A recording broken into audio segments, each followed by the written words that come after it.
thinking about doing your bachelor semester or perhaps exchange semester or for the whole year in South Korea, and this is everything I wish I knew before moving. Hi, my name is Carla and I am a Spanish girl living in the Netherlands with my Dutch partner. I studied primary education in Spain, and after realizing it was not for me, I decided to study International Business Bachelor here in the Netherlands, and through all these years I had the opportunity to live and study and do internships in 3 different countries. One of them was South Korea. So I thought it was important for me to share my experiences and what I wish I knew before living into the other side of the world. So let's get into the video. Please feel free to jump into the description box down below to fetch any topics you want to learn about. I really do not want to waste any of your time. And if you are more interested about Korea itself, I have been recording Korean diary series. Maybe it helps you get an idea of how it is to experience the student life in South Korea. So in terms of visa, what you need to know is that you will need a D2 visa. This is the general student visa. So it applies for exchange students, but also for full-time bachelor students or full-time masters. Then you have D2-6 and D2-8. I took the D2-6 because it's an official exchange program that I'm applying to, but there's also D2-8 that has to do with shorter study programs. So for example, less than a year for sure. It could be a summer program or a winter program that you apply to, then you're required to have this visa. However, if you are sent by an institution, probably your school will tell you everything you need to know, but generally these are the visas you will need. I will link down below the general link for this type of visa. However, you should check your own embassy in your country because different rules might apply. For example, I live in the Netherlands, so I had to go to the Dutch Korean embassy to do the process, and I noticed that you will have to pay some fees, but I was having exemptions of payments because my passport is Spanish. So depending on your type of passport, your nationality, and whatever embassy you go to, you will be required to submit different documents and everything for the application process. So check those out with your Korean embassy in the country you're living in. Be mindful with the timeline and deadlines for application, and be patient because it usually takes quite some time to receive your visa.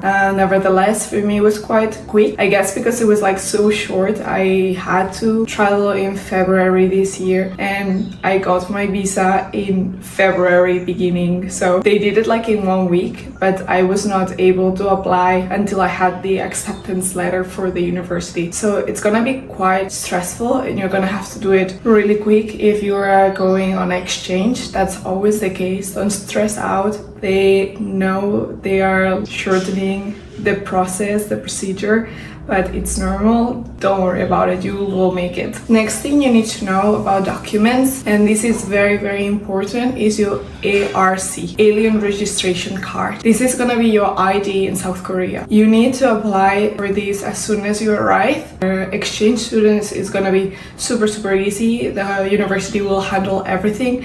I can imagine that for normal bachelor or master students, this probably is the same case. But yeah, your alien registration card is your ID.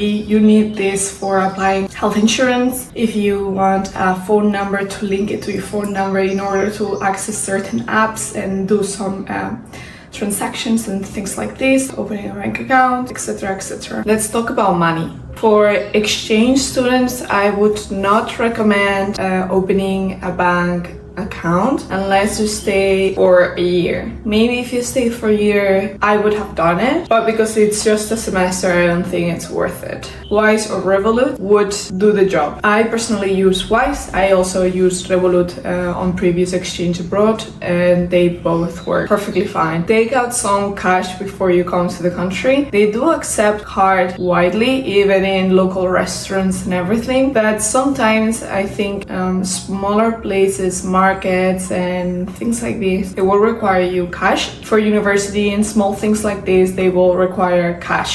University activities or like the washing machine in my university, they ask me for cash to make the payment. You know, like these situations that you will encounter, like, oh shit, I need cash. So make sure to bring some, otherwise you can always take it out with Wise or Revolut or your Korean bank account from the ATM. ATMs are provided in every CU store and around banks and stuff like that. So you will find them without no problem. Another situation where you are going to require to get cash is for your T-Money card. So let's talk about transportation. If you're moving around the country, you will use your T-Money card. You need to know that you will always charge your T-Money card with cash. I don't know why, don't ask me why, but you will have to tap your card when you get into the bus and when you get out of the bus. T-Money card is used for bus, trains, and that's it. For long distance traveling, I would recommend some app I will link down below. So basically, you want to move with train. The Korail is used in South Korea, and you also have for long distance buses. Like if you live, for example, I was staying in Suwon. It's 1 hour or 50 minutes by public transport from Seoul. If I wanted to go to the airport, I would use Busan because the website is in English. This was very, very nice to use, and you can also use it for other city trips. Like I also used the bus to go to Jeonju. If you want to check it out, you can check out the video of Jeonju. It works great. The buses are really comfortable and they are very efficient. I would say Korea is bus and car based country. Koreans use a lot the bus because there's a lot of mountains, small mountains in the country, so sometimes it's just easier to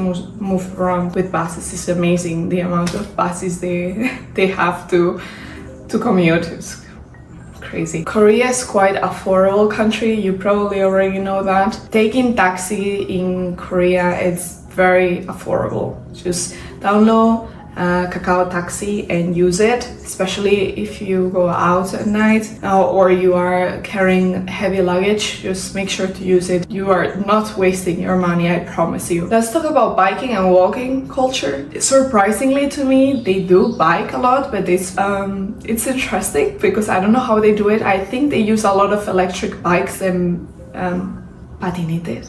But basically you can rent these or you can probably get a bike yourself, but I don't know where you would do that, so I would just recommend you to walk. It's quite nice to walk around. It is a bit hilly everywhere, so you might get tired, but it's so nice. But yeah, you can also rent with your T-Money. There's like bikes around and patinetes. You can just tap the thing and use it. I've never used it, but I know it's possible. So I want to talk about healthcare system. I have not used the healthcare system myself because thank God it was not necessary, but I have quite some friends that have been often in the hospital and things like this. But yeah, this can happen. What you need to know is that you will be registered to the national healthcare system in South Korea. This is mandatory for students. I advise you to do it. It's very good healthcare system that they have in place and it's quite affordable. Maybe for Spanish they would think like, oh, it's quite expensive, but for the Netherlands I think it's quite cheap, so it just depends where you come from. But yeah, it's about 53 euros per month. It was like 77,000 Korean won it was for a month, more or less. For me, the process of applying for health insurance was through university. I guess this will be the case for you if you are already enrolled to a university. They would certainly help you get access to the documents you need and how to submit them to apply for healthcare. You can also make use of pharmacies. You go there and you ask for medicine and they will give it to you with no prescription. I think at least the basic one. So like if you have a headache, you can just go there and say, yeah, I have a headache, and they will give you something and you don't need prescription for that. Eyecare is separated and it's quite affordable. This is something that was very interesting for me to talk about because I am blind. I'm not blind, but I am blind. So I wear glasses, and in South Korea I made 2 new glasses because it was quite affordable. You can find frames for 10,000 Korean won. So that's like €6.50 more or less. That's insane for a frame. And then the glass, it depends on the thickness. That's the price that they will do. I recommend going to Dietary.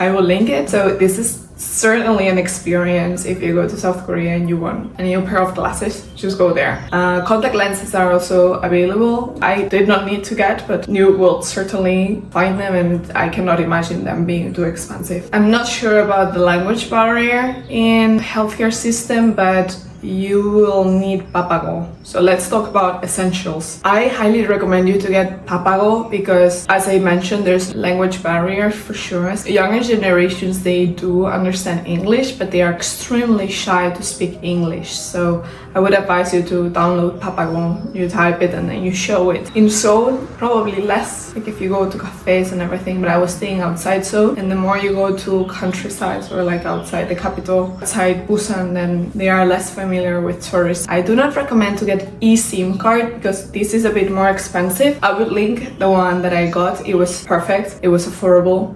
I mean, it was not affordable. I don't think getting a phone prepaid SIM card is affordable in Korea. Don't ask me why, but this is a bit pricey in my opinion, but I will link it down below. But just get SIM card rather than eSIM card because it's gonna be cheaper. The provider I used was Chingu Mobile.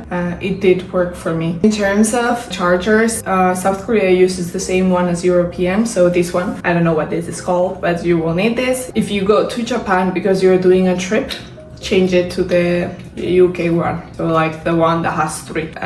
Japanese still have a lot of traditions from the British. They also drive in the other side of the road. And then for dressing, this is important, just bring everything. The weather in South Korea is very unpredictable. The temperatures vary a lot. You wanna bring for 4 seasons, so bring layers. It's quite extreme in summer, like it gets really hot, but then it chills at night, so you want to get like something to cover yourself as well. But in winter it's extremely cold. Then you have in spring crazy days where it's really cold, it rains, it's sunny, it hazels, so be prepared. I was talking earlier about apps that are essential for you, like Papago. Please get Papago.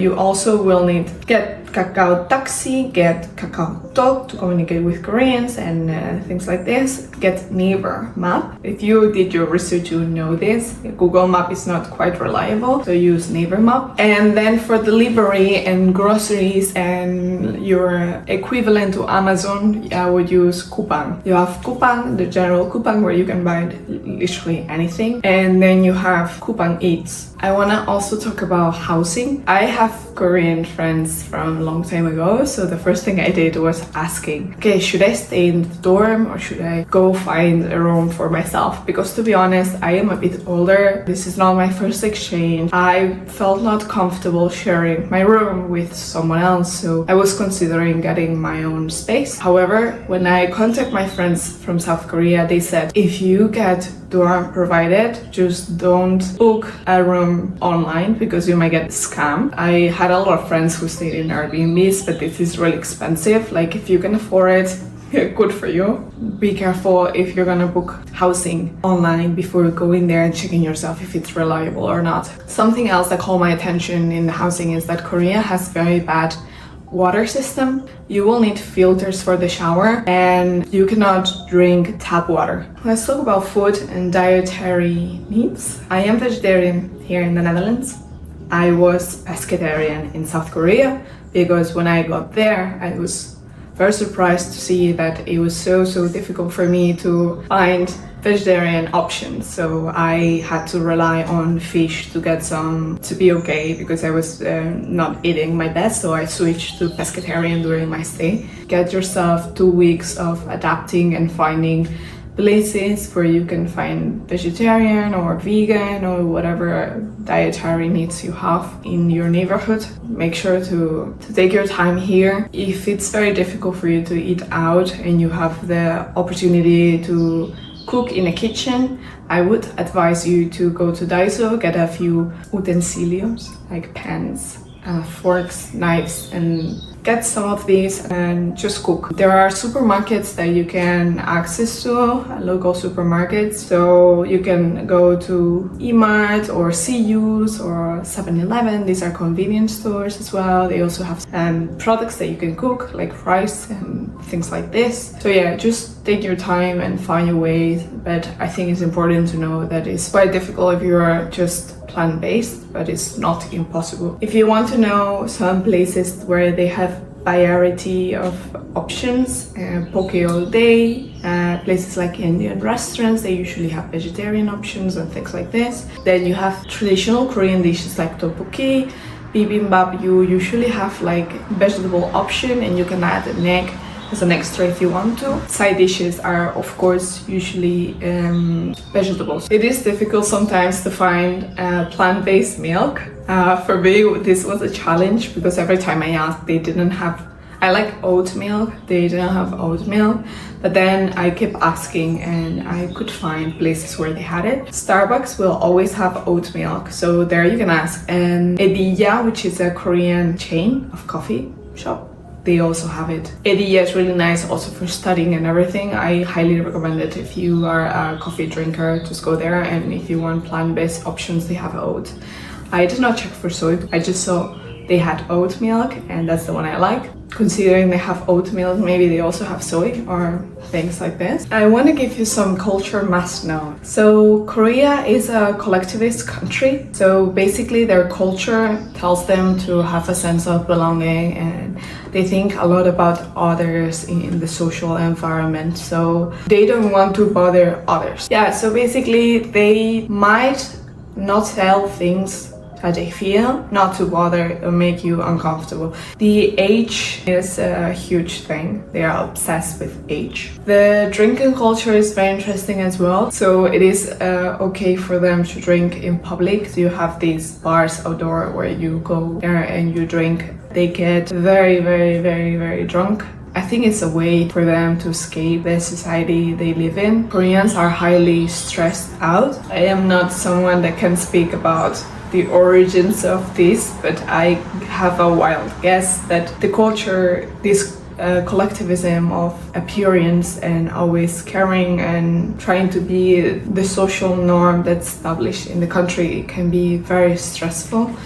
The lack of privacy also does not help. They are highly controlled all the time. These small things, believe it or not, I think they have a huge impact on holding back themselves. And therefore, when they drink, it's acceptable to behave in a way that they wouldn't if they were not drinking. You can see that they are extremely shy and then they drink, they are completely a different person. This was very shocking to me because there's lack of privacy. Korea is a highly safe country. There's cameras everywhere, which is good in a way, but you can see the psychological impact and basically I've forgotten my bag or I left. I see people forgetting their cards everywhere and nobody will touch it. Like I saw on campus 3 times, 3 cards, and they were just there for 3 days until someone puts them in the lost and found. I leave my computer, my bags, my purse,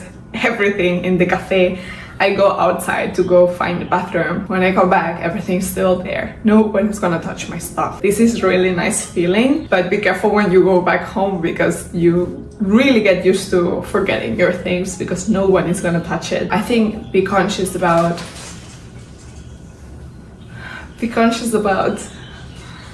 the cultural shock. Take the necessary time to adapt and think about it logically and how are you going to deal with it. If there's something else I'm missing out, please leave it in the comments so I can answer to your questions and maybe you can help others better understand this country and improve their experience as students in South Korea. If you like this video, please hit like and subscribe for more content. I would love to hear what you have to say. If I'm missing out, please put it down below and I see you in the next one.